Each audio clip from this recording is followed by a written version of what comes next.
Hi, this is Zack Zeller, author of Fully Booked and founder of ZZ Media.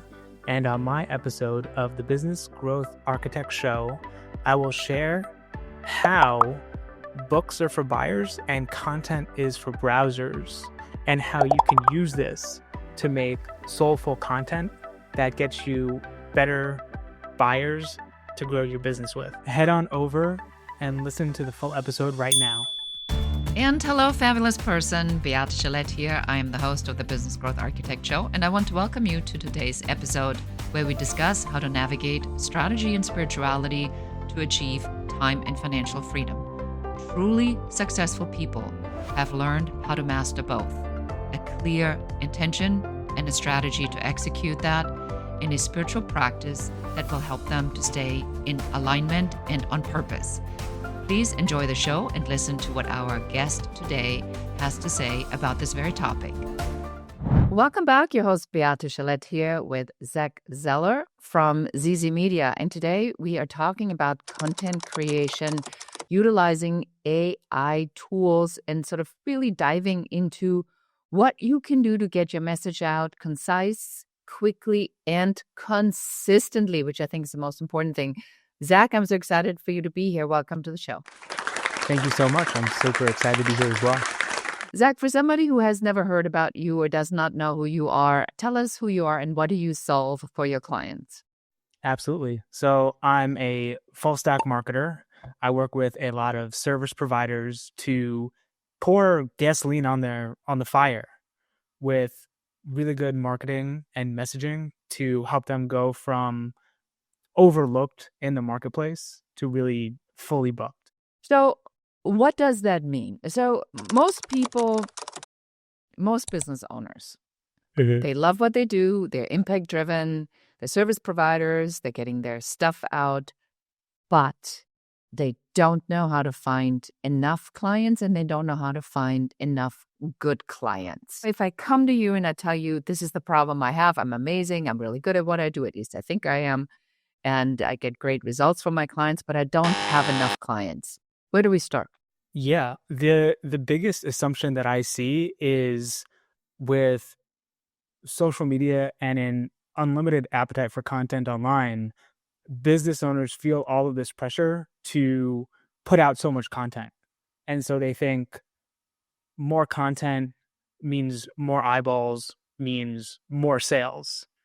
But really, that's a flawed assumption, because really what happens is better content, when you go slower, when you create more thoughtful content, then you can get better customers and grow your business a lot more easily, because it's not about getting 1 million customers. It's about working with 100 really targeted customers. That's the opposite of what Alex Hormozi says in Grant Cardone. They say, take as much stuff as you have, just go in the studio, change your shirt every four messages and just record for a whole day and put like 100 videos out there, have a staff of 20, a budget of $1 million, and just get it all out a month. And you're telling me it's a lie? Well, so I have to confess, because before I started ZZ Media, I was working with an online education brand with another type of Alex Hormozi, is Jason Capital, and we were teaching people how to write copy, close sales, and speak. And we had that whole machine set up. We had $250,000 a month going out for a production team and all the people to track and run that system and build that tech. We had 6 posts a day going out on Instagram, TikTok, like everything. And to be fair, we were doing a lot of high volume sales, making $300,000 to $400,000 a month at our peak.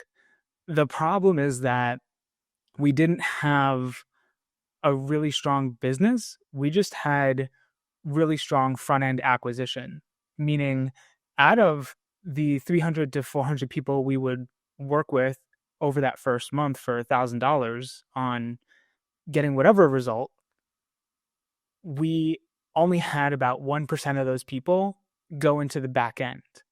And so our business became dependent on that high volume content strategy, which doesn't last forever because it's so fickle to have your business rely on going viral and being a thought leader in that way where you're getting reach and connecting superficially with people, but it's not building that long-term customer value that comes from a lot of qualifying deep connection.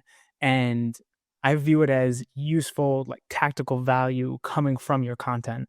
Well, I think that what you just said is really powerful. I call it the churn, because the churn of bringing people into the pipeline and then keeping that pipeline running and running and running and running. Now, I'm going to divorce myself from this idea of this internet marketing, but how do I start with an actual strategy? Like how do I begin? So I'm a service provider, I'm a coach, I'm a consultant. I have I have a clear idea, but what do I build? Like, how do I get started? Yeah, the biggest thing I see blocking people is focusing much more on transactions over relationships. And so what that looks like is if you're looking at a lot of the bro marketing sales side of things, it's Bro very marketing. Oh my God, that is so good. It is totally bro marketing. Wads of cash, airplanes, toys, fast cars, girls, tequila. exactly. And it's so focused on the manipulation side of marketing of here's what to say, here's the right funnel, the right lead source, and everything is very superficial. So it solves one problem, but it builds around your business and it doesn't actually build your business. So focusing on the relationship side really changes the way you think. And I view this just really straightforward with your customer lifetime value. So instead of focusing on how can I sell the biggest, highest cost thing up front, it's how can I create a customer journey where everyone that I work with in my business can become worth 20,000, $100,000 or whatever that number is over the course of working together over time. I like this a lot more. So what's the shift in my head that I need to do to actually embrace this? Yes. The biggest thing, and I see this all the time, it's that copy won't fix a lot of the marketing or sales problems you have. It needs to be focused on an actual marketing strategy. So this was taught to me as you walk into a room and you sit on a chair. You Unless you're sitting on some sketchy chairs, you're not worried about if the chair will hold your weight, if it'll fall back, if anything bad will happen from sitting on the chair. We really take that for granted because the chair has a set structure to it. But most people don't have their marketing set up that way. They kind of do marketing by the seat of their pants, where if they need a client, they'll do some outreach really hard for a week or two, or they'll post some content and do a launch and work until midnight 3 days of the week to just get some stuff out and drive more sales into the business. But that's not a long-term strategy. That's what you can do to get cash in today. And in fact, when you focus on doing those cash injection strategies too often, it keeps you almost addicted or dependent on that way of thinking and that way of operating in your business. Why do people not know this? I mean, if what you're selling is so compelling and clear, it's like building a relationship, right? You are not looking to, when you go out in the world, to have 50 girlfriends or boyfriends. Most people are looking to find their one partner. So the concept is a clear concept. It's got to be the right person, the right relationship. Yes. What goes wrong that we forgot that the right relationship is what we also need in business. What happened? Yeah, the truth is how Warren Buffett described it, because I think Jeff Bezos was talking to Warren Buffett about this and was saying Warren Buffett is infinitely richer than a lot of these other people. And Jeff said, how come more people don't just do what you do? And the answer was because people don't want to get rich slow. And that's how I think about these differences in marketing, because it's very seductive to say you don't have to build a relationship and consistently post and work on your offers and give a good product or service and do all of the things that will work with you, that will build your business over time, because it's a lot more seductive to say, hey, here's this Facebook ad loophole, or here's 30 days of TikTok content, or this offer that's working for me that you could just copy and throw into your business.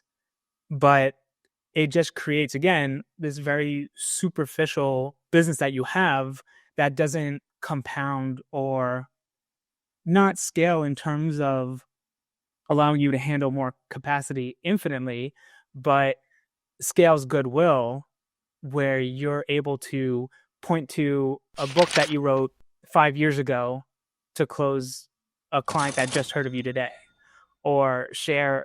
I'm sure you do this or have seen this a lot, where someone can ask you a question. You say, hey, I've actually talked about this in depth in a podcast. You share that with them. They come back to you a week later saying they've binge watched 20 hours of your podcast content. How can I work with you? That kind of conversation. But that doesn't happen if you're continuously looking for the quickest way to make money this month. This is so simple. It's almost too easy to talk about, but I think you're absolutely correct. It is the allure of saying, I don't have to work hard. I don't have to be consistent. So now let's switch gears here a little bit. So let's say I'm listening to this. I'm now taking a deep breath and I'm going, oh, finally, somebody is telling me something I believe in. Less is more, better is better. How do I now develop this actual strategy? Like, do I write a book? Am I going to do a podcast? Am I going to start blogging? Am I going on Substack? By the way, I love Substack. Am I going to do Facebook ads with just a little bit? Am I going to do TikTok, Instagram, LinkedIn? Am I going to take a LinkedIn CRM? What the heck do I do now? Because all these modalities are still out there yelling at me that they want to be service. Yes. Yeah. And part of that is starting by taking a deep breath and limiting yourself. And it's one of the most, I guess, relaxing business activities I've ever done, where I gave myself permission to just say, this year, all I'm going to do is 3 things. Like, I'm going to write emails, I'm going to focus on LinkedIn, and I'm going to write a new book. And even if I do 2 out of those 3 things, it's a win for the year. And I can joyfully say no to everything else and just focus on getting really good on those 3 things. And even those 3 things may even be too much, but I gotta add a little bit of variety and a little bit of that just to make it interesting for myself. Because once you really can add those constraints, you can go very deep, and that's where you stand out. Because if you're rushing to write a newsletter and post it on Substack and then go on LinkedIn and Instagram, and you're in a mastermind community and you're fulfilling for clients or working with a team or something else, you're going to be flitting from one task to the next task to the next task. And it's going to drive you crazy, because when you're doing one task, you're going to just be thinking about getting it done. And when you're done with that task, you're going to be thinking about, oh man, I wish I could have spent that time to improve it or do it well. Or even worse, you're going to have things breaking down or not being as resilient as you want them to be. I like to say there's this trend of fast copy, which is almost like fast fashion, where people will write posts a lot of the time using AI or other swipes or templates. And I've seen that you can write copy fast, but it has a much shorter half life. Meaning, if you look at something like a LinkedIn post to convert someone, you can write a post in maybe 30 minutes or an hour that does really well to get a bunch of inbound leads, but it loses effectiveness over time. Versus if you take the premise of that post and develop it into a blog post or a book, something with more substance and depth, that can continue to get you clients for a much longer period of time. Are you saying that it's not just 140 characters? So what I'm hearing right now is that I can actually write a long form post, a real article, even though I'm told that people don't read and they don't have time for anything. So what's the truth in all of this? Yeah, the truth, which is really tough, is that there's a pendulum to it. So there's going to be a point where the market really loves high ticket, done for you, high touch offers. And that's the zeitgeist. And this kind of changes every 3 to 6 years. Then there's going to be a time where people are just burnt out of spending $50,000, $20,000 on these big courses. They lose all of this trust, and people just start buying low ticket offers to build that trust back up. What it really comes down to isn't the perfect funnel or the perfect strategy. It's really laying the foundation of knowing who you're talking to, because low ticket products can fail, high ticket products can fail. The thing that I've seen build the most success is knowing your audience so well that you can express what you do as this siren call, this big idea that can cut through a lot of the other noise in the marketplace and speak directly to your audience so that they perk Fascinating. up. I want to dive into this a little bit because I think this is the very critical message right now. I have this theory, and I talked about this extensively on the show. I think there's been a mass activation of leaders that have been called to help the leaders of tomorrow create the future. I mean, if I turn on my TV and I look what's out there, it is a freaking screaming mess. Mhm. While people are breaking stuff, internet marketing is not really working so well anymore. So where are we looking? We have to look into the future we want to create because everybody else is so busy either breaking down or trying to recover what was once worked, and we know it isn't. So we need to look in a completely different way. Now, if you come and tell me, Zack, that I have to be super deliberate about it and actually have a sense for it and build a connection to my community, which I think is the key word here, that I can share with them what is going on. I'm going to give an example to our audience. So I lost my house, I lost my office, I lost my podcast studio, I lost my car, I lost everything in the fire. The choice is, am I recreating what once was, which I really kind of can't, or am I going to say, if I have no constraints, what can I create in the future? So the latter is the more appealing version for me. But I don't know what that's like.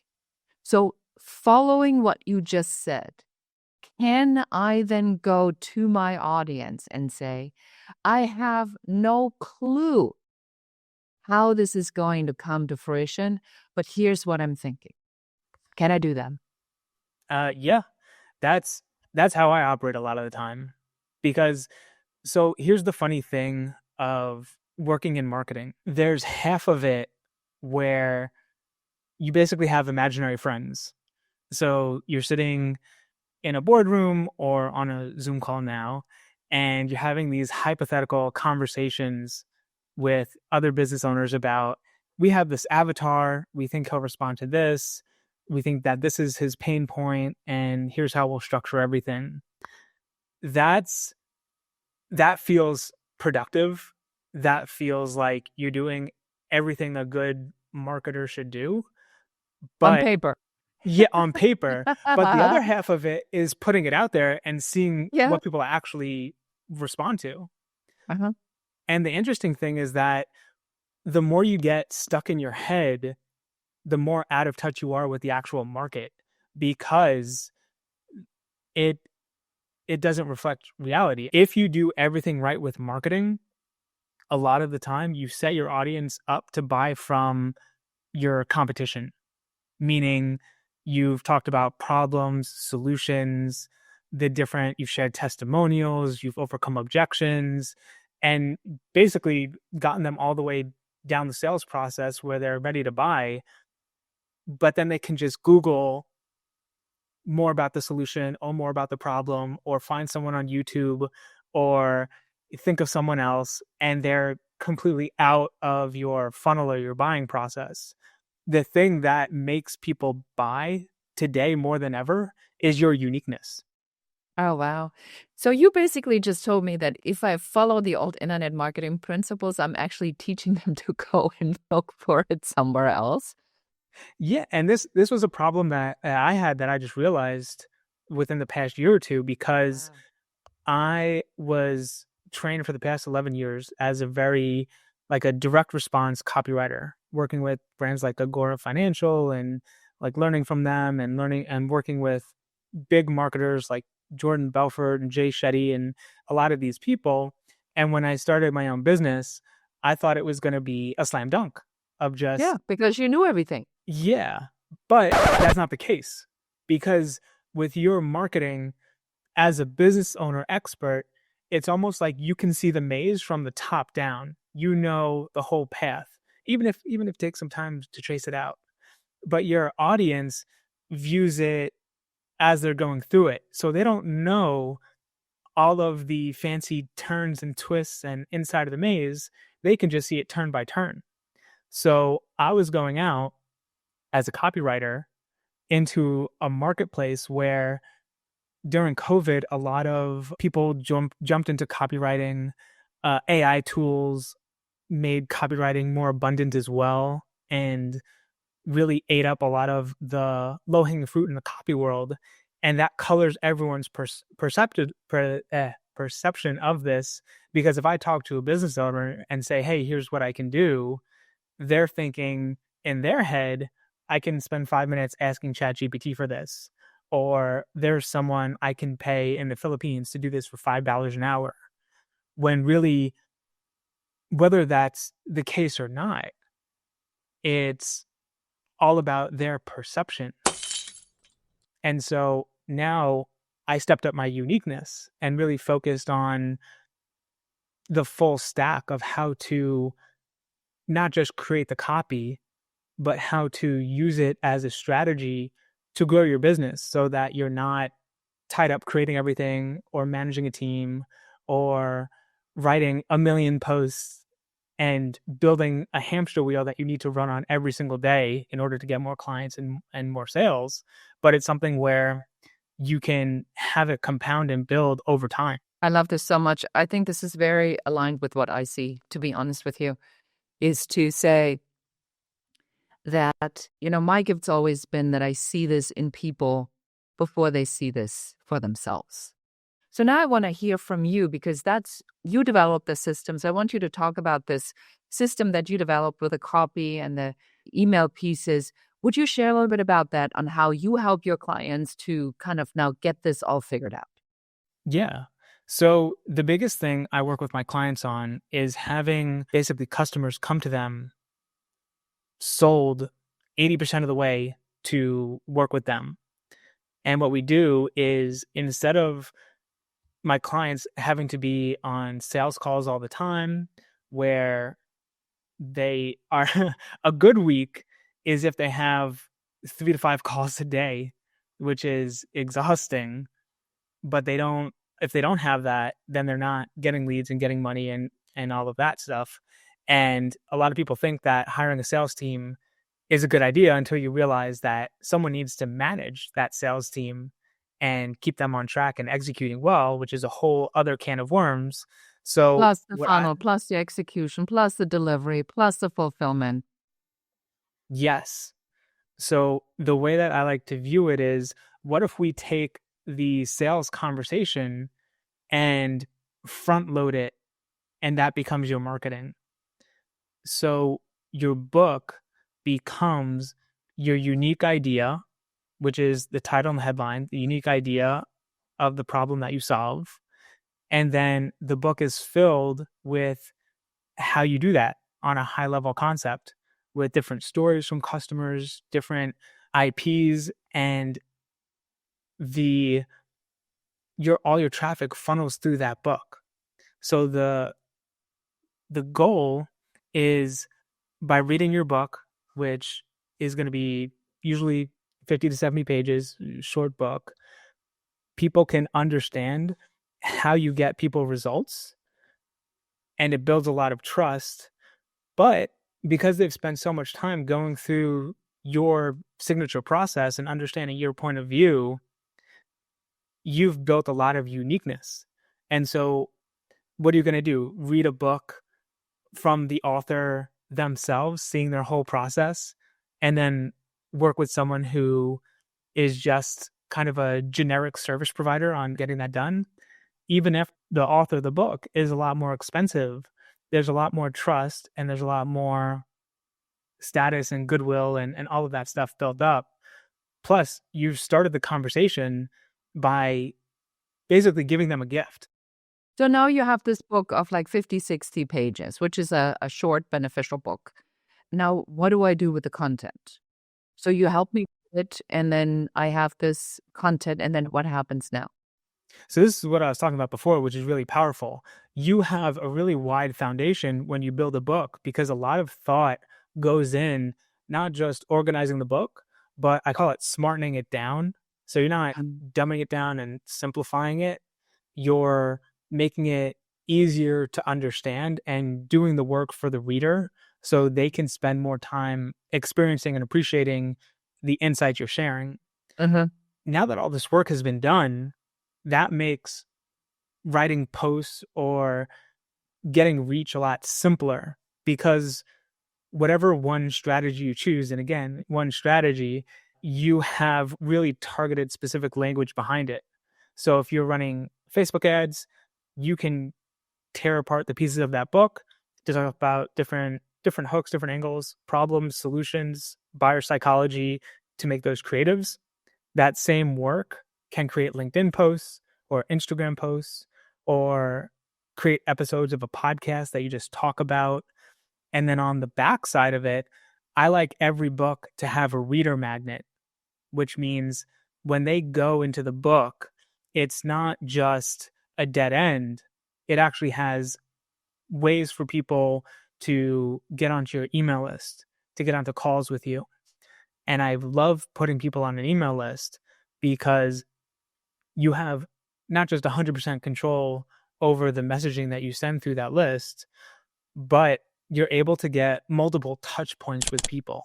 Yeah, I like this a lot. We work with 180-day content plans, and we map it out week by week by week. And then it has to tie in with what we're launching. And then we reverse engineer. So if we're launching our signature program, Turn Your Talent into a Business, then what do we need to talk about now that then creates these touch points? And I think, to your point, it's not a 10-piece email sequence, which I also find extremely inefficient, but it is about starting a conversation and doing a webinar and pulling shorts out of that webinar and then writing articles around this. And a lot of this can be utilized with AI tools. So you had said that you also know a lot about AI content creation with the right kind of tools. Do you want to talk about this for a minute before we wrap the interview up? Yeah. The biggest thing with the AI content creation is understanding how to direct it. When I use AI, I look at it as unskilled labor, where That's good labor. yeah, because you'll ask it when I'm doing email marketing. I like to, the simplest way I figured to do this is, I'll create typically a 30 to 40 page report on my target market, like my avatar. Like, here's the problems they're facing. I'm very keen on empathy maps for a lot of this, Mhm. which, just in case, the empathy map focuses on what people see, what they hear, basically the everyday experiences of the problems that they have, which a lot of people miss out on their marketing, because no one cares about your solution until they know it's for them. And they cannot possibly know it's for them unless they have some sort of cue. So if I'm writing a book about how to hire a VA, that's the solution. But people are going to know about this based on always feeling hurried and harried and resistant to delegating or having too many meetings on their calendar. Those are going to be the top specific things. So I'll feed that into AI. I will also feed it a lot of formulas and templates just to give it a little bit of a guide of what I like to see as an output. Mhm. And then I like to feed it a lot of a podcast interview or a book so that it understands your voice and your personality. And so the three things, just to summarize that, because I went on a little bit of a rant with the target market stuff, but you need to know who you're writing to, which is the target market, and feed that in. You need to know who you are as a unique business with a personality. And then you need to know what good copy looks like and feed that in with examples for AI. And then when you do all of those, you get really good outputs. You're absolutely right. Looking at AI as unskilled labor that you have to train is probably the best way to put it. What I'm taking away here, Zach, is that it's very aligned with what we talk about on the Growth Architect all the time. Less is better and better is better. You just got to get it out of your head that you even want to serve 1 million clients or even 1,000. You want to, if you got, let's say, 10 clients at $10,000 or 20 clients at $25,000, that's a good, that's a good start for most service providers that are doing this because they don't want to be in a corporate job where they give up their life, but where they want to have a life where the job provides them for this particular life that they're desiring. So we don't want to replace bad with worse. And so I find it's very refreshing on how you have shared this with our audience today. So for anybody who now wants to know how you can help them write the book or bring their message to market, where do they go? I'm very active on LinkedIn with Zack Zeller on LinkedIn. And they could just reach out to me directly too at zach@zzellermedia.com. I also have a little bit of a gift. So I have a free book called Email Cash Flow, which talks about why posting ads in funnels are actually losing you sales, and the 3 email system that fixes it. So if writing a book is too much, I would say the bare bones strategy is continuing that conversation with your audience. And pretty much every business I talk to, they have the past 90 days of people that have gotten on a phone call or connected with them that hasn't bought. And you could send them these emails. If 3 is too much, start with 1 a week. And it really does compound, bring in more sales, and start those conversations that lead to sales. Wonderful. I love it. Thank you so much. Well, Zach, it's been great to have you on the show. Thank you so much for being here. Yeah, my pleasure. Thanks for having me. And that is it for us for today. We'd appreciate if you share the link to this episode. Thank you much, and until next time, and goodbye. So appreciate you being here. Thank you so much for listening to the entire episode. Please subscribe to the podcast, give us a 5-star review, a comment, and share this episode with one more person so that you can help us help more people. Thank you again. Until next time. Goodbye.